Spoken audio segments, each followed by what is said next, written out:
l'immobilier, bien sûr, est un placement très important pour les Français, mais il faut distinguer dans l'immobilier deux types d'immobilier.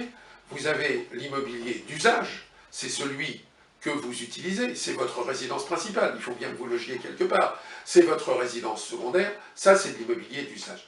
Et puis vous avez l'immobilier de rapport, l'immobilier qui va vous dégager des revenus, revenus fonciers à la limite, revenus de location, là c'est un immobilier de revenus.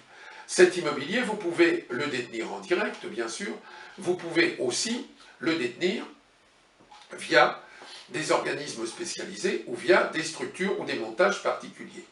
Et l'immobilier, il existe aujourd'hui d'abord des produits immobiliers qui vous sont proposés systématiquement en défiscalisation. Je dis, attention, la défiscalisation ne doit pas être l'élément moteur du choix d'un patrimoine immobilier. Vous avez des tas de lois. On parle, chaque ministre a voulu laisser sa loi. Malraux, Pinel, Sellier, tout ça c'est très bien. D'ailleurs, on ne sait pas ce que ça recouvre. Mais la personne qui va vous le proposer, souvent, elle, ce ne sera pas de l'approche globale. Ce sera de l'approche produit. Elle va vous vendre du Pinel. C'est très bien. Vous verrez que vous allez acheter des biens. Vous allez les déduire de vos impôts. Mais attendez, vous payez tant que ça d'impôts? Ça vaut la peine de déduire? Peut-être, oui, allons-y, c'est bien.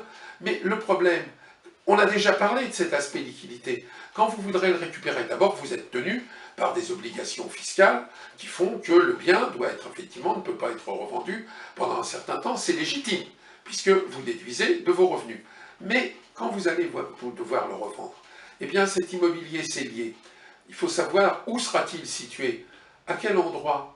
Souvent, ce ne sera pas peut-être le quartier qui sera développé idéalement.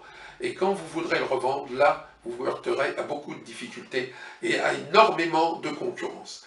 Même chose d'ailleurs dans l'immobilier, pour tout ce qui est des placements, je dirais, immobiliers folkloriques. Placement en résidence étudiante, dans un endroit où il n'y a pas d'étudiants.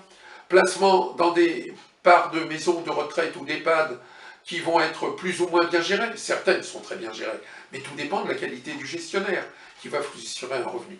Donc tout cela nécessite effectivement d'y réfléchir. Nous pourrons y réfléchir ensemble à l'Académie du patrimoine, mais surtout ne pas prendre de décision à la hâte.